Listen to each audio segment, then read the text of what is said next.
Welcome to Conflict Resolution, Tools for Your Practice and Your Life. My name is Linda Kroll. For 35 years, I've been an internal family systems therapist, mediator, attorney. I'm a Chopra Certified Teacher of Meditation, Yoga, and Ayurveda. And I have blended my therapy training, my spiritual coaching, my mediation and law, and created a process called compassionate mediation. Compassionate mediation is the way to resolve conflict. Let's talk about conflict, which is present in all of our lives, in all of our relationships, possibly with a partner, a parent, a child, a coworker, a friend, an employee, an employer, and finding ways to be with that conflict where you're not reacting, you're responding. And you're responding from what I'm calling your higher self. I see a lot of people for individual counseling, couples counseling, divorce mediation. I train other therapists and mediators and coaches on using these skills. I want to give you the tools that I do in my first session. Let's say you have a client who comes to see you. The first thing I'd ask is, how can I help? And a lot of times people don't know what they want.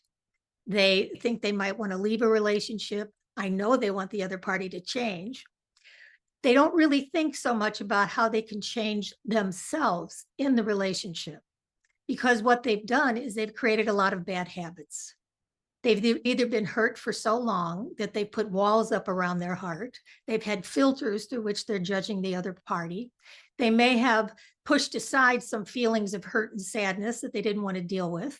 They may have tried to manage as best they can by being nice, pleasing, hardworking, caretaking, stoic. They may put on what I call a pseudo self, where you look like you're trying to be calm and clear and connected, but you're really simmering on a lot of these feelings and telling yourself the same stories. He always does this, she never does that. When they come to see me, or they come to see you, or you're dealing in your own life, what you're dealing with is the inability that each person has to come from what I'm calling their higher self. And in internal family systems, what we talk about in terms of higher self is that essence in us that's calm, clear, and compassionate. You know those moments? Take a deep breath with me here. In fact, taking a belly breath is a way to access more self energy, because we're not always in self, and our clients aren't in self. And in internal family system, we talk about parts that people are in.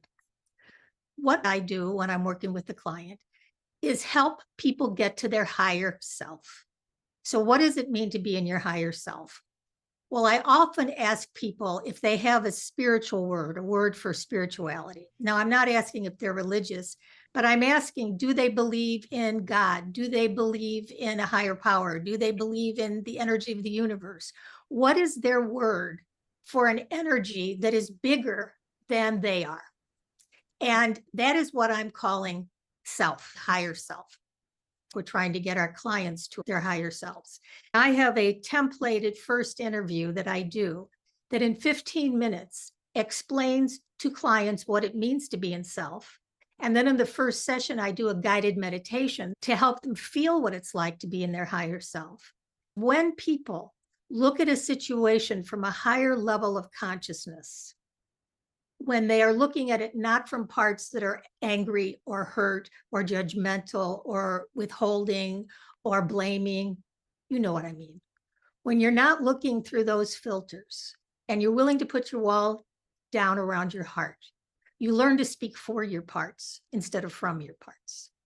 So you have parts that are hurt or sad or scared. You have parts that are angry. You have parts that are terrified, possibly about the future. But first, you have to be compassionate to yourself and understand what's going on internally for you. And I see a lot of people for either marriage counseling or divorce mediation, and they come with different agendas. They come with the agenda of wanting to change the other person. Sometimes they're not sure if they want to stay or go. Oftentimes, I get a couple where one wants to stay and the other one wants to leave. And I'm sure you have that a lot, whether it's your own relationship or people that you counsel. And when that happens, talking about the specific issues is not as difficult as helping each person get to self. As I meet them in the first session, I ask them if they have any questions about me. I'm a therapist for 35 years, mediator, attorney, a spiritual coach. And I also teach my clients and other professionals how to compassionately communicate, how to connect to this energy that I'm calling your best self, how to let go of all those limiting beliefs and judgments and stories you keep telling yourself, not just about the other person, but about yourself. A lot of people that are in an unhappy relationship are telling themselves stories about themselves. I was stupid to say, how could I take it? And they're more mad at themselves than they are at the other person. So compassionate communication starts with compassion for yourself. And connecting to your best self is learning how to unburden the burdens that you've had. But when you compassionately communicate, you connect to your best self. You do that by meditating, journaling, going to therapy and unburdening your parts. Some people pray, some people go walk in nature. There are things that you focus on where self-care becomes the priority. And taking care of yourself and having compassion for yourself is where it starts.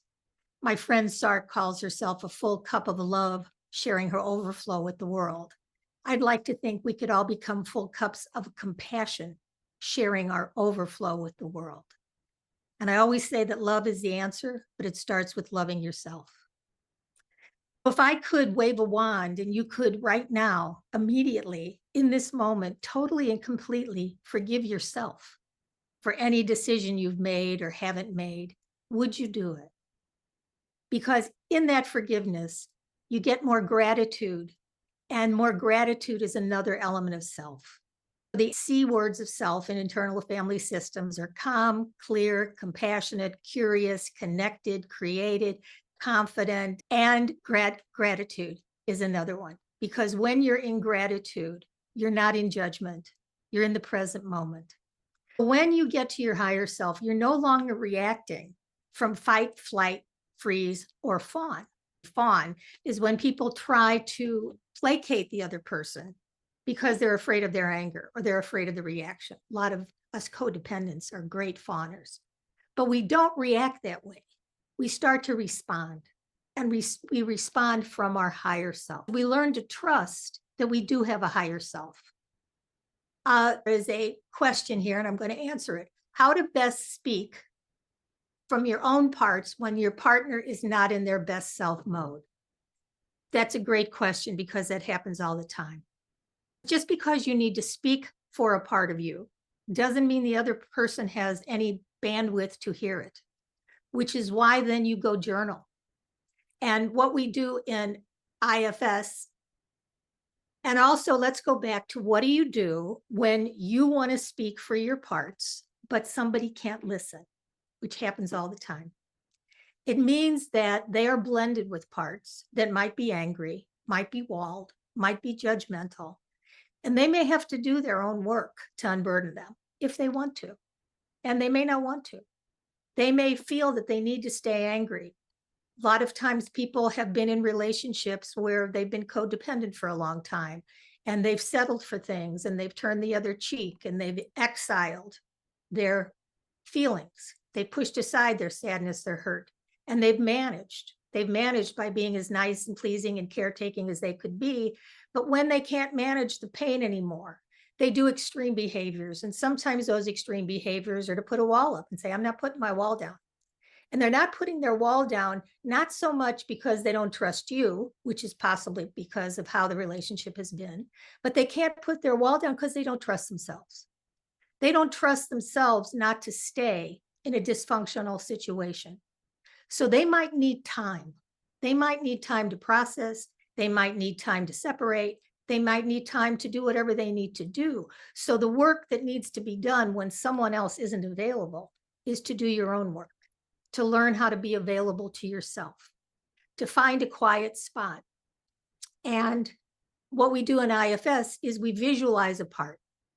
So if you're looking at a part of you that's very sad or very scared, you can actually have a dialogue with that part. And sometimes what I do when I journal is I write at the top of a page, self, capital S self, and I say, who can I help? And then I see what part needs my attention. So if it's a sad part, I let that sad part just write everything that she's sad about. I'm sad about this. I'm sad about that. I'm sad about this. And then when I've gone on for pages, I then connect to my higher self, prayer, meditating. And then I write a love note to that part of me from me. Dear sadness, I see you. I'm here for you. I'll be with you. And oftentimes that sadness is not just from what's going on in the present, it's what happened in the past. So you learn to find the inner child that was sad many, many years ago, that was sad because their parents didn't give them what they needed. And you learn how to unburden that inner child, which is what I do with all my clients. And then you speak for your sadness. But you're the one instance first if the other party isn't available. Back to higher self and parts. And my first interview. A client will come in, I'll ask if they have any questions about me, and then whether they're coming in as an individual, because this work, compassionate mediation, works with individuals.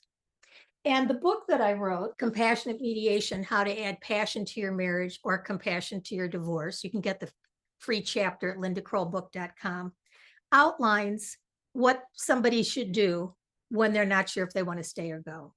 I have a 6-hour compassionate mediation program that I can tell you more about. There are ways for you to show up in your relationship, whether your partner buys into it or not.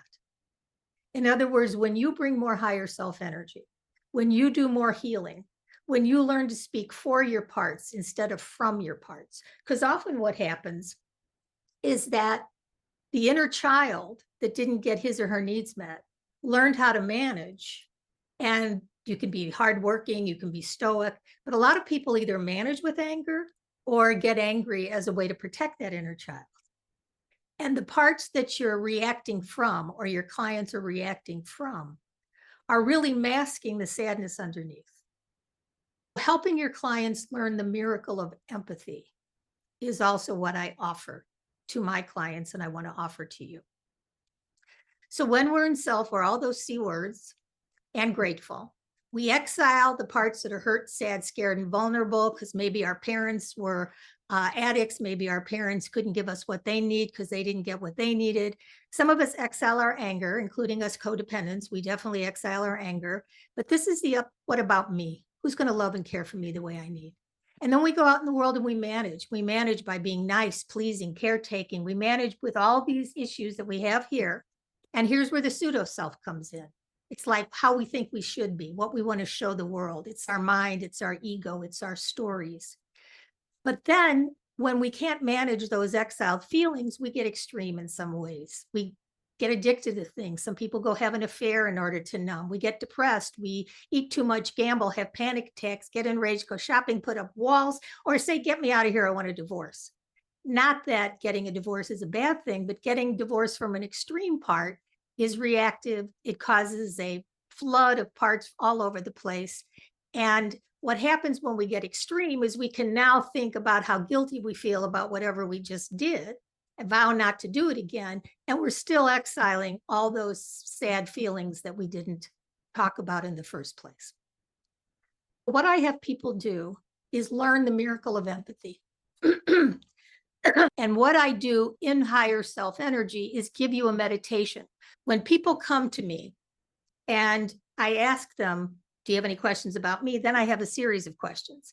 And here are the questions. For those of you who are professionals, I want to give you the questions. Ready? The first thing is, how can I help? Because I don't know. Are they looking to create a new relationship? Are they looking to think about a divorce? Are they thinking of quitting their job? What is the way I can help them?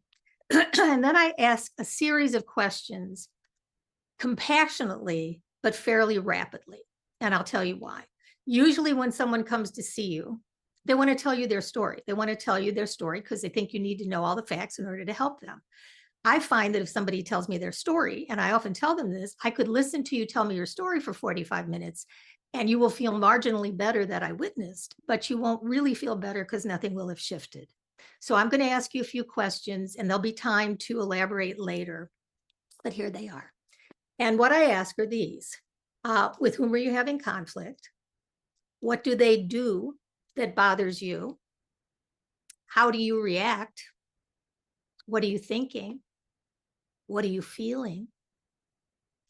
I sometimes ask, if I were talking to that other person, what would they tell me about you? What would they complain about? How do they feel? How do they react to you? And then I ask about their family of origin. If I'm seeing an individual, this is the conversation I have with the individual. If I'm seeing a couple, I have this conversation with each of them separately for 10 minutes, and then I put them back together. So I'm just asking the same questions privately. When I'm on Zoom, I used to have an office where I had a waiting room. Now I am on Zoom, so I'll put the other member of the couple in a waiting room and come back and get them. But the same questions. With whom do you have a conflict? What do they do? What do you do? What do you think? How do you feel? Same for them. And then I ask about families of origin. And this is always important.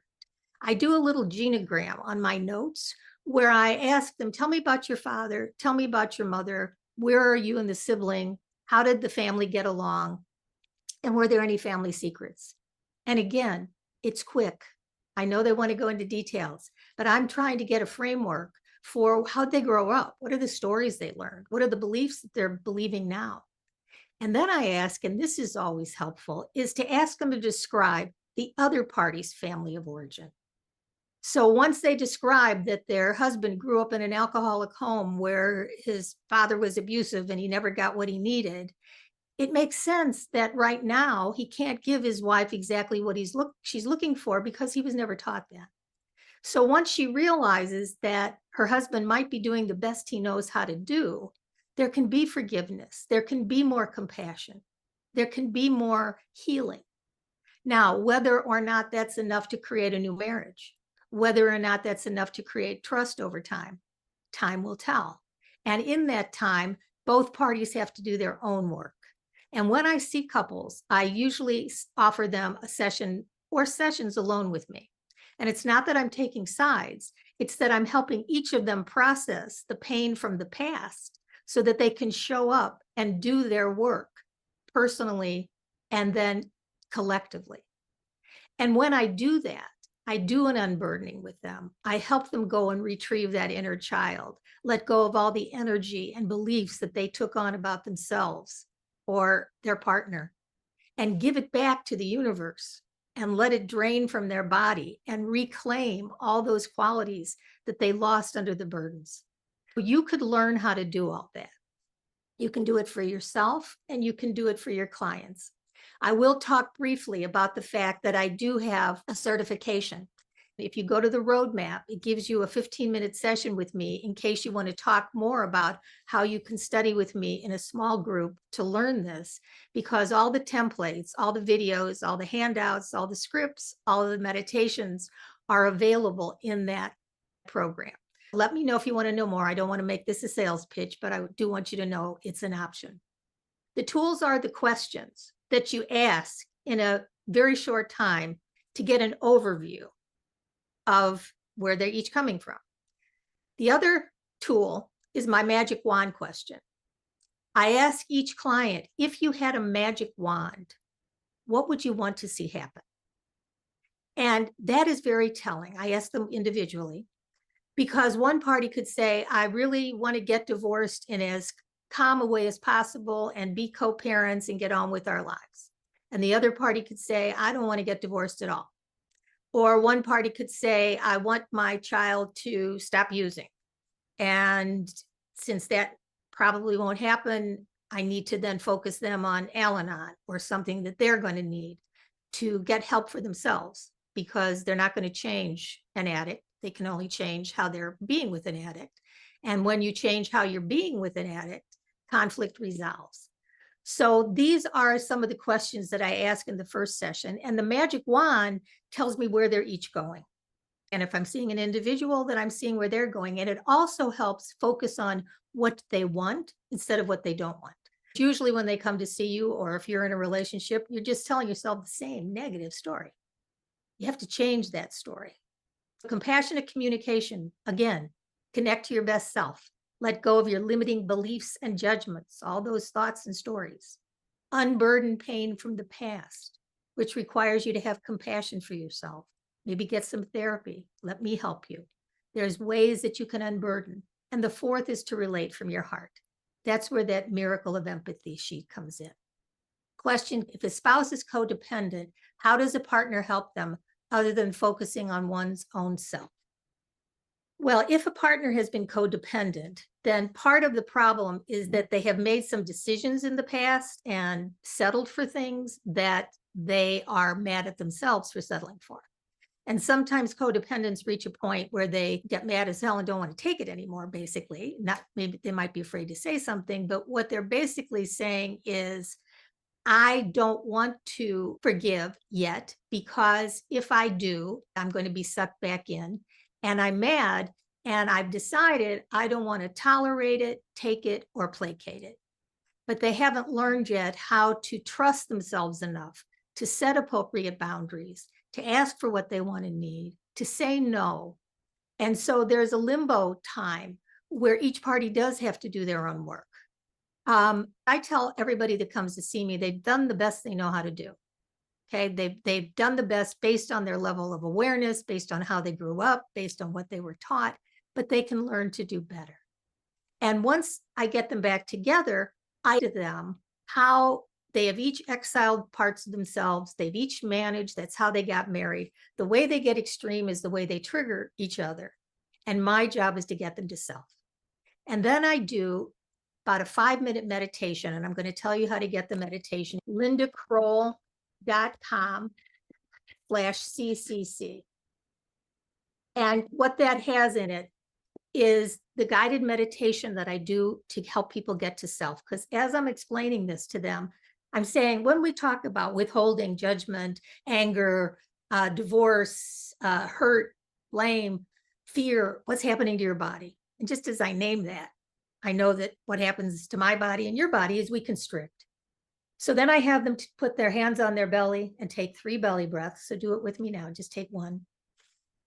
Inhale, belly out. Exhale, belly button back to your spine. Good. Inhale, belly out.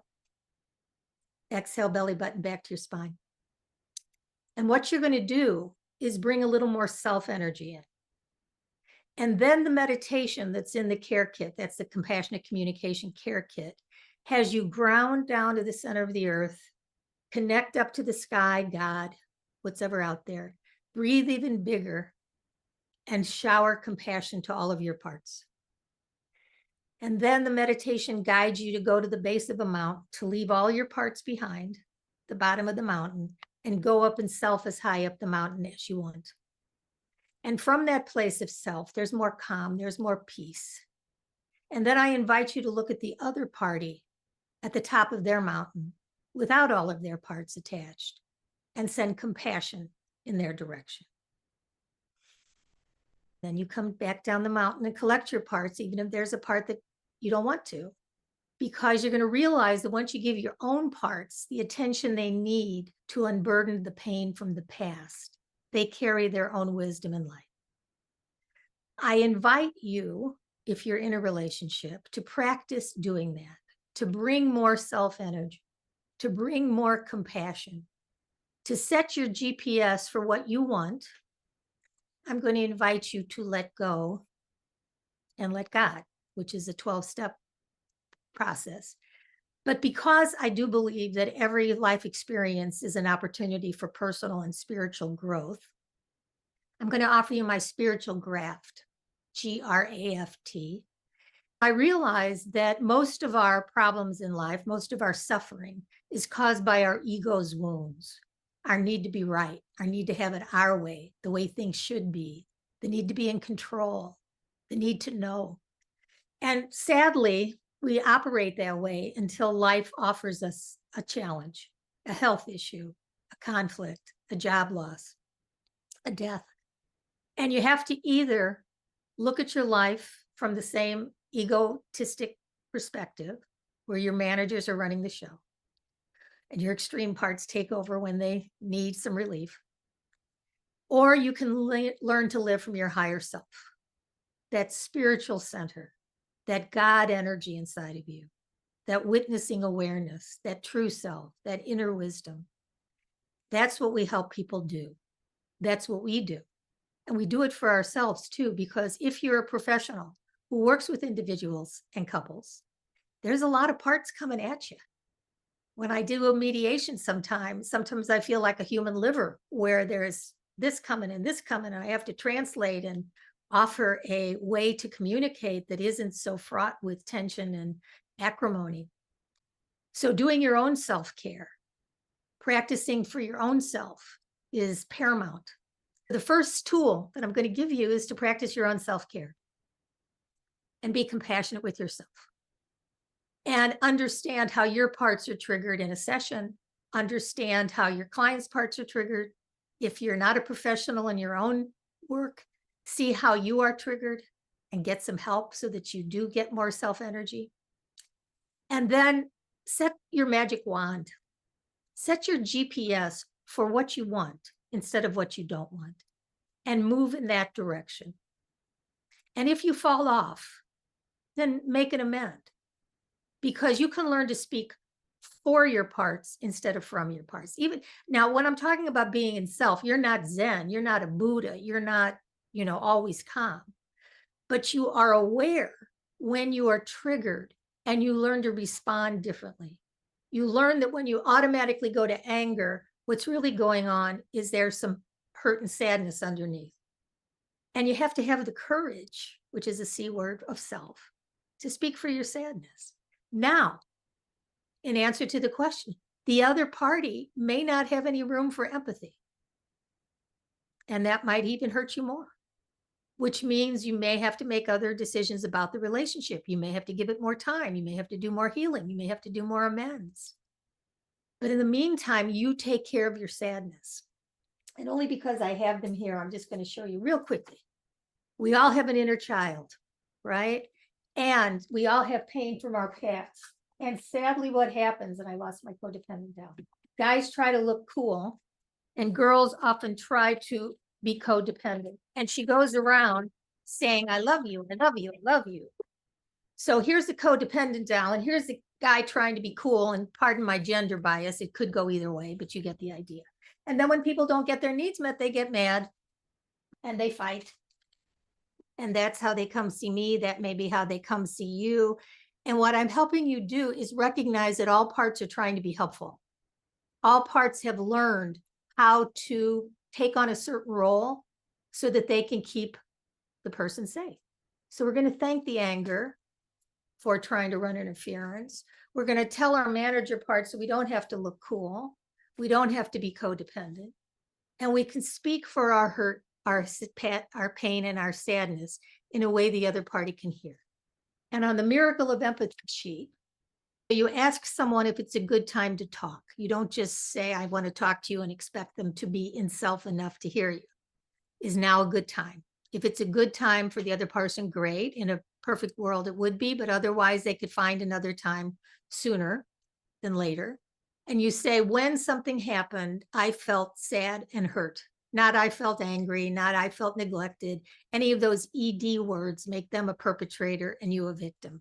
So what you're inviting yourself to do is speak for your sadness, your fear, your hurt. And then the other party, if they are available, will say, I hear how sad you are. I understand how sad you are. The understanding is usually missing. And I'm sorry. I don't want you to feel that way. I want to learn a new way to communicate, and I'm sorry. But since they don't have this training, you have to give empathy to them. And they may be in the mood for it, and you may just have to say it to yourself. So if you see somebody who's angry at you, know that underneath they're hurt. And in your mind, say, I see how angry you are because I know you're hurt. I understand why you're hurt, and I am sorry. I don't want to hurt you again. I want to learn a new way to communicate, and I'm sorry. And then they would say, thank you. And in the future, here's what we need to do. They may say in the present, we need to separate for a while. They may be done, sadly, and you may have to accept that. But there are ways to resolve conflict where you get to your best self, let go of your own limiting beliefs and judgments, unburden pain from the past, relate from your heart. You ask yourself the magic wand question, and you set your GPS for where you want it to go. And then just like GPS, if you fall off the path, you don't berate yourself. You make an amend and get back on. It's like when we turn the wrong turn, our car doesn't say, you stupid idiot, you made the wrong turn. It just says recalculating. So be gentle on yourself as you're resolving conflict. Recalculate, take a deep breath, do some healing, get to your higher self, bring your higher self with all those C qualities to your relationship. Help your clients get to self. Because even when I'm doing a divorce mediation, and sometimes people come to me and they really are ready to get divorced. They're both ready to get divorced. They don't want any marriage counseling. They're done with all this emotional stuff. But I tell them that if we don't do some healing, you're going to keep the same relationship during and after you separate and get divorced. So my first couple sessions are all about compassionate communication, doing some healing work. Now, if they're both invested in a divorce, I give them all the information in the first session that makes them feel that I do know what I'm going to offer them. And I tell them about assets and exploring options and understanding their rights and finances. And if you take my certification program, Compassionate Mediation Coaching Certification, I give you all that information so you could give it to them. Because a lot of times when people are having conflict, they really don't know if they want to stay or go. And what they need to do is have a safe place to talk about everything. And you become an expert in conflict resolution, not only to help them communicate, but also to give them all the information they need. I married my college sweetheart. We were married for 20 years. And when we were looking at divorce, there was no system like compassionate mediation. We either had to go to marriage counseling when both of us had possibly one foot out the door, or we had to go to divorce mediators or attorneys before we were ready. But what you do with compassionate mediation coaching certification, if you have the skill set to become an expert to help people wherever there's conflict, and if divorce or separation is an option, you learn how to explore those options. You learn how to help people talk about what would happen if we had to sell the house. How would we nest? How would we co-parent? What assets would be entitled to? But you do it in compassionate mediation in a way that gives you the ability to go in either directions. And I always tell people that their first marriage is over because it's not about putting a patch on it. It's about learning how to communicate from their highest and best self to create the relationship they truly desire and deserve. As you're teaching them how to compassionately communicate and heal from the past and offer some options, then they will decide, do I want to create a new marriage? What would it take? Do I trust the other party enough? Do I trust myself enough? Let's think about it. Or do we talk about a separation and divorce? But you help them through those conversations that can go on for weeks, months, and sometimes years. Because at every stage of conflict, there's something to resolve. And sometimes it's how to have a better marriage, how to have date nights, how to heal from an argument. That could be part of resolving conflict. But sometimes people need to know, what would it be if I separated? How would we navigate that? And then you talk about it because I tell you how to do that. I give you all the manuals, the templates, and we meet together every couple of weeks for 2 hours where you practice all the skills that I'm giving you. So get the roadmap, lindakroll.com roadmap, and join me for a 15-minute conversation, whether you want to join the certification or not. I'd love to meet you. Compassionate mediation is intended to give you the tools to talk about everything. It's not a number of sessions. It's how many ever sessions are needed for both parties to decide what's best for them and to communicate it in a safe way. I always say the hard part isn't deciding on the asset division. The hard part is getting people to get to their higher self, where they can compassionately show up for each other. I wrote a settlement prayer the night before I got divorced that I brought to court. And sadly, because there was no compassionate mediation so many years ago, my divorce was a typical adversarial, costly, disruptive, painful process. But the prayer was, and the intention was, to come from our highest selves, to remember the love that we once had for each other and the beautiful children which our union has borne, to come down to this last task of asset division with a full heart, knowing that we showed up as much in self as possible, inviting our attorneys to work in the highest good for all concerned, and to know to the best that we could, we came from our hearts. If you direct message me or send me a message, I will send you the prayer. But I would love to have you consider joining me in the Compassionate Mediation Coaching Certification. And if you also want some information about the Compassionate Mediation Program, which is for individuals and couples. I'm going to give you a brief review. Here's some conflict resolution tools that you can use now in your practice and in your life. Number one, do your own self-care. Do what you need to do to heal the wounds from your past, to show up with as much compassion for yourself as everyone else. Number two, ask yourself the questions. Ask your clients the questions. What am I doing? What am I thinking? How am I being? What are my parts? What are the parts I'm pushing aside? How am I managing? What am I getting extreme with? And how is that affecting someone? And how can I forgive myself for all the ways that my behavior or my actions or inactions have hurt someone else? And be willing to be humble and make amends. And be willing to help your clients do all that. Give them a sheet where they can practice empathy with you, where you learn how to teach them exactly how to speak for their exiled parts, how to speak from the top of the mountain where they're not making excuses, defending, or rationalizing, but they're really listening to the pain and the sadness and the fear of someone else in a way that that party finally feels understood. And then that magic wand.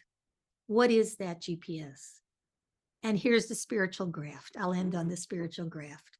The spiritual graft is GRAFT. So we have our ego's wounds. Life has kicked us in the behind. It's not how we thought it should be. But here's what we do instead. We are grateful. G. We are grateful for whatever we do have. Even if we're looking at a divorce, we're grateful for the children, for the assets, for the life we've shared. RA. Radical acceptance. It's different from unconditional love. It's a step further. It means that whatever is. We're not going to fight it. We're just going to be with it. Gratitude, radical acceptance. The F in graft is forgiveness. Forgive yourself. Forgive the other party. Eventually, you'll forgive your parents if you can for whatever they have done in terms of doing the best they could. Now, when you forgive someone, doesn't mean you have to interact with them. It just means you're off the hook, okay? And the T is trust. Trust in yourself. Trust in your higher self. Trust in God. Trust in higher power. Trust in me. Trust in your therapist. Trust in a process. So gratitude, radical acceptance, forgiveness, and trust are also some of the tools that will help resolve conflict. If you're joining the replay and you have a question for me, please get back to me. You can send me a message. You can go get my roadmap at lindakroll.com/roadmap. You can get the care kit, lindakroll.com/CCC. And in that CCC is not only the guided meditation to get to self, but there's a relationship assessment that you can take. And that relationship assessment helps you take a look at, how am I showing up? Am I showing up in my highest self? Am I being confident and courageous and saying what I need? What do I know about my finances? What do I need to do to be my best self and bring my best self to myself and then to my relationships? Always remember that when people are thinking of divorce, they don't have to be a bag lady. They don't have to worry about losing their pants. You can become an expert in conflict resolution. You can realize that once you see somebody who is fighting and angry and bullish, and if you do any therapy or coaching and sometimes are intimidated by those parts of your clients. My father was manic depressive. He was angry all the time. I had a problem with anger, my husband's anger, and my client's anger at first. So I had to do my own work and heal that and recognize that underneath every angry person, oops, you didn't see the trick. Underneath every angry person is a sad person or a scared person. And having compassion for that teddy bear underneath, that inner child underneath, is also a major tool to resolve conflict. Compassion for yourself, compassionate communication, compassion for everyone else. I'd love to help you learn more. So thank you so much for being here. LindaKroll.com roadmap, LindaKroll.com CCC/CCC, LindaKrollBook.com. You'll get the first chapter for free. I also have a free Kindle book called Compassionate Divorce you can get on Amazon. I'm here to help in any way I can. From my heart to yours, namaste. The light in me, the self in me, sees and appreciates the light and self in you. And I look forward to staying connected. I'll talk with you soon. Bye for now.